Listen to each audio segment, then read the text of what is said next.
listening to B2B Tech Talk with Ingram Micro, the place to learn about new technology and technological advances before they become mainstream.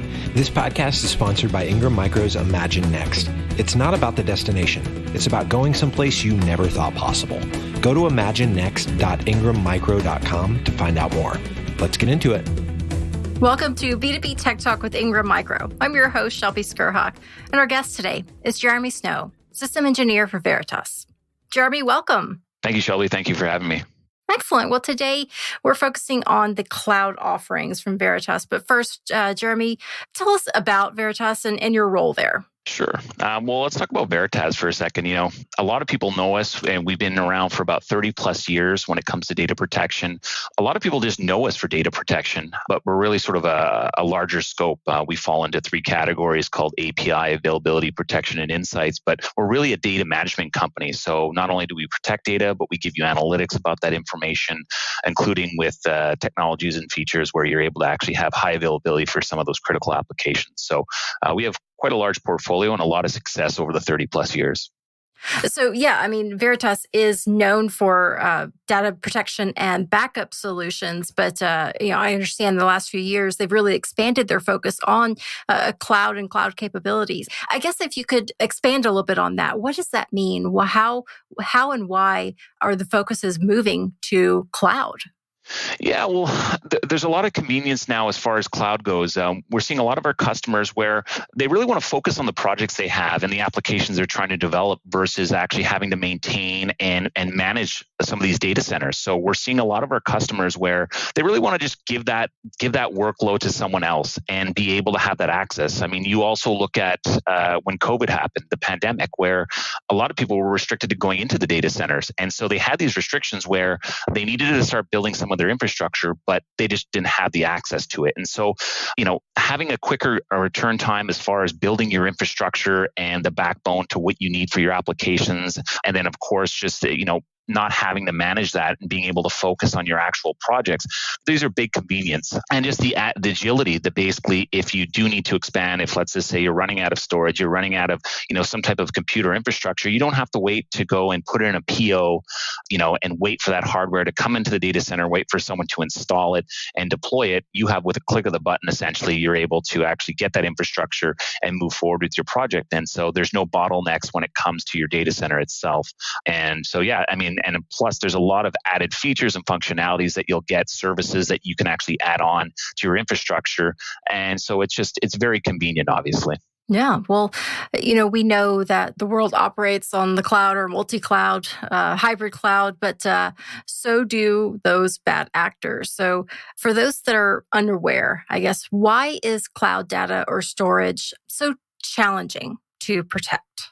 Yeah, you brought up a good point. The bad actors, right? So, obviously, cloud is something that is very convenient and nice to have. A lot of customers are using, bucket storage, blob storage, S3 buckets. But of course, you're going to have people there that want to disrupt that. And it could come from another factors. It could be ransomware, obviously, is the big hot topic. You see sometimes in certain cases, they try to do a man-in-the-middle attack from on-prem into the cloud if it's not encrypted. So they'll try and get in between there to corrupt that data. Then you have, obviously, them directly going in and trying to gain access to that storage in the cloud as well, because once they contain access to that storage, as we'll probably talk about further, if there's no proper protection plan in place, they basically hold ransom that data, and the customer either decides to pay it or sacrifices the loss of that information. So unfortunately, with great technology and, these improvements, we're going to have people in there to try to take advantage of that. And obviously the customer, unfortunately might have to pay in the end if they don't have some type of protection plan in place. And just to clarify, the man in the middle, what do you mean by that?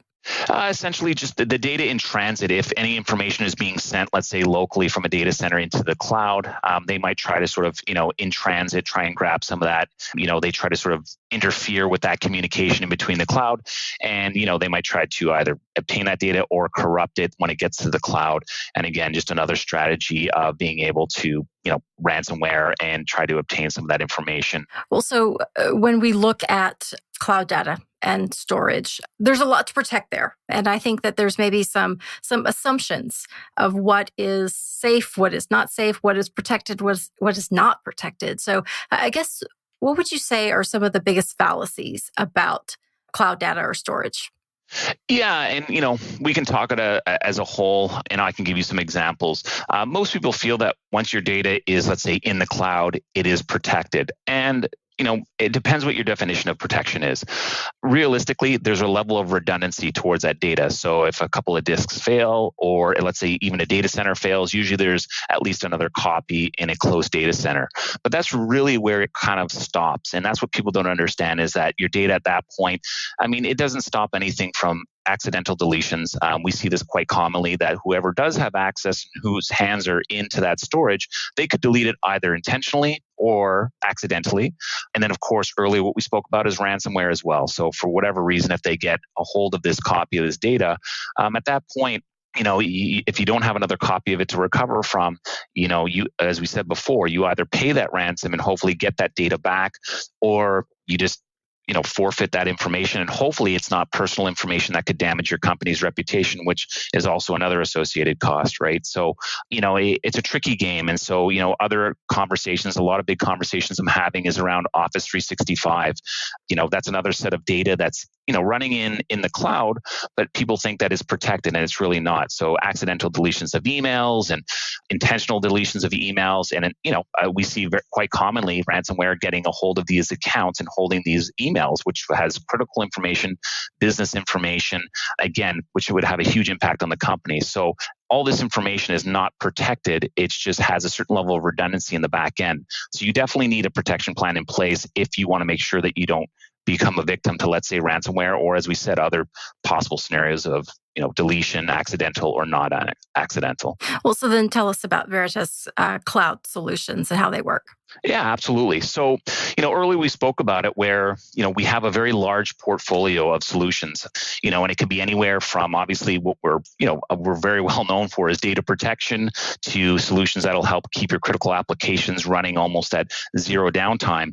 I would say probably almost every single one of our solutions has some type of tie into cloud, whether it just be a storage target, let's say for archival data, or more in depth, let's say if we look at our backup solutions. A lot of our solutions are in the marketplace and some of those top vendors, and so you can deploy them from their AMI, their templates that are residing in the marketplace. So you can run a whole infrastructure. So Veritas' idea is that, we adopted cloud and at least storage targets. I want to say it's almost been over 10 years now. Once cloud became available, we started doing that little incremental being able to access cloud storage. And so a customer, what I love about this is there's a great story where a customer can slowly adapt cloud as comfortable as they want to get. So we see a lot of our customers where they want to start moving some of their data to the cloud. And of course, you can do this with, encrypted or not encrypted, but eventually they might want to start moving some of their workloads to the cloud. So our solutions help move some of those physical or virtual machines into the cloud. Eventually, you can actually run a whole backup, for example, our net backup protection plan. We can run this all up in the cloud, and it's fully automated, where if workloads start to increase, it'll start expanding the resources to match those workloads. So we're really sort of adapting to what we're seeing our customers go. So if a customer wants to be on-prem on physical appliances, that's great. We offer that. But if they actually want to go fully deployed in the cloud and have multi-cloud as well, so different vendors and mixing their workloads, we support that as well. So there's a wide spectrum of where we fit, as I said, and it can be as small as just accessing it as a storage target, or it can be a full deployment in the cloud. And again, we have most of our solutions, or a lot of our solutions, are in the marketplace in some of these major cloud vendors. For a company that's maybe thinking, "Oh, I'm too small. I'm not a target. That's not going to happen to me." What would you say to them? Yeah, you mean as far as example as maybe a customer feeling they're too small for the cloud, right? Well, it's too small for a cloud and too small to be cyber attacked. Oh, and that's a great question, and that's a very common idea as well, where, we've seen public high schools get attacked with ransomware. So ransomware, obviously, they'll focus on a lot of large organizations, hopefully to get a bigger bang for their buck. But we've seen it as small and granular as high schools, and trying to keep some of that information as ransom. So wherever they can penetrate and gain any of that access to that information, they're going to look everywhere. So it could be the smallest company, and, and some of these smaller companies, right, that could mean, basically the tilting point of success or failure of that company, which is unfortunate. So everyone, we've seen everything as far as small, medium business to enterprise level being attacked by ransomware. And that's why we also offer, if we talk about, let's say, some of our protection solutions like Net Backup is our enterprise grade, but we also have Backup Exec, which is our, SMB commercial business protection software. And this has ransomware resilience built into it with cloud storage targets to immutable storage as well. I mean, obviously, ransomware is hitting from all sizes of different organizations. Well, and I'm glad you brought that up because, an SMB thinking I'm too small to be attacked, but also an SMB thinking, you know what, there's probably not a solution for me. So you're saying that Veritas offers those options from SMB up to the enterprise level, right? Exactly. We don't want to leave, any type of size or organization out, and everyone needs that level of protection. And, as we said, Net Backup being for an enterprise grade, it might be too large for, let's say, some of the smaller organizations. And this is where other solutions like Backup Exec come into place.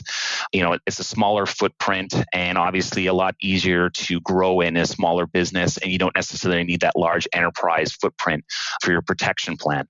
But absolutely. So we do offer both, whether you're a very small organization just starting out, or you're a very large organization up into the petabytes of data. We support it all. And then why Veritas? What does Veritas do better than its competitors? And why would a company want to trust their backup solutions to Veritas? It's a great question. I mean, I guess this is something I could talk about for a long time, just as far as, why trust us. Earlier we spoke about it. We've been around for 30 plus years, and obviously we're not going anywhere because we've had so much success. You look at some of the statistics, we're working with 87% of the Fortune 500 companies. So the big banks, the telcos, globally across the world, these companies trust us because we offer a solid solution, both, whether you're looking for availability, protection, or insights, we have a play there. And so what I love about Veritas as well, if we're looking from a protection plan perspective, we're really looking at what the customer needs. And we realize that there's not like a one size fits all. So if it's, hardware appliances with our software you need, fantastic. If you just want to use our software, we can do that as well. You want to run it in the cloud in a containerized form. So we really look at the customer's needs and see where they're trending to, and we offer that. We don't want just to force them down one lane and say, you have to buy our appliances. No, you don't. But that's the great part, is that we build our appliances around intrusion detection systems, making sure that you can't run any outside processes. When you hear things like air gap solutions, these are the things we want to be able to offer everything to the customer, and they get to make that final decision, how far they want to go as far as they want to stick with that or sort of go into the cloud. But why stick with Veritas is because, again, like I said, we're very agile. We'll offer you exactly to what you need and what you require. And at the same time, we've had a lot of success doing it. And, maybe I'm biased, but I feel that we really have that, we have that connection with our customers where we're truly trying to solve that customer's problem and their challenges. And it's a passion of ours to be able to do that and make sure that they don't fall into something like ransomware, because this is the end game, is to make sure that we limit this or completely abolish it at some point, right? Right. Well, as we start to wrap up our episode, we always ask our guests the same final question, and that's, where do you see technology going in the next year? I know that's broad, but if you were to get your crystal ball out, what would you say is gonna happen in the next year? Yeah, I mean, there's so many moving pieces going on, right? It seems like I'm hoping coming out of the tail end of this pandemic, and so where that might go. I still feel that we're working in this sort of remote environment, so I still think you're going to see a large adoption to cloud, and that expanding tremendously. At the same time, I still see that hybrid cloud environment still being utilized. I still think a lot of customers want their own data centers as well and have control over that, but also for certain applications being able to run that in the cloud. So I think that'll continue to move forward, a hybrid cloud environment and a mixed bag, depending on, if that applications fit better for on-prem or in the cloud. And just sort of a little plug for us, we also have, some of our analytics that help you make decisions on that, whether it's cost advantageous to keep it on-prem or keep it in the cloud as well. And these are a lot of questions and decisions that have to be made. So definitely, I think where I see it going is still that mixed model for sure. So for listeners who wanted to follow up or find more about what we talked about today, how can they reach out? Yeah. So, I mean, obviously we have our website, our landing page, veritas.com. But I mean, if people want to reach out to me directly, it's, I'm happy to take any emails or calls, but you can reach out to me at jeremy.snow@veritas.com. And then, if I'm not the person to talk to, I'll definitely direct you towards your local resource. But definitely these are different areas where you can reach out and get more information for sure. Excellent. Well, Jeremy, I appreciate the time today. Thanks so much for joining me. Great. Thank you very much, Shelby, for having me. And it's always a pleasure being here and having these conversations. And thank you, listeners, for tuning in and subscribing to B2B Tech Talk with Ingram Micro. If you like this episode or have a question, please join the discussion on Twitter with the hashtag B2B Tech Talk. Until next time, I'm Shelby Skrhak. You've been listening to B2B Tech Talk with Ingram Micro. This episode was sponsored by Ingram Micro's Imagine Next. B2B Tech Talk is a joint production with Sweetfish Media and Ingram Micro. Ingram Micro production handled by Laura Burton and Christine Fan. To not miss an episode, subscribe today on your favorite podcast platform.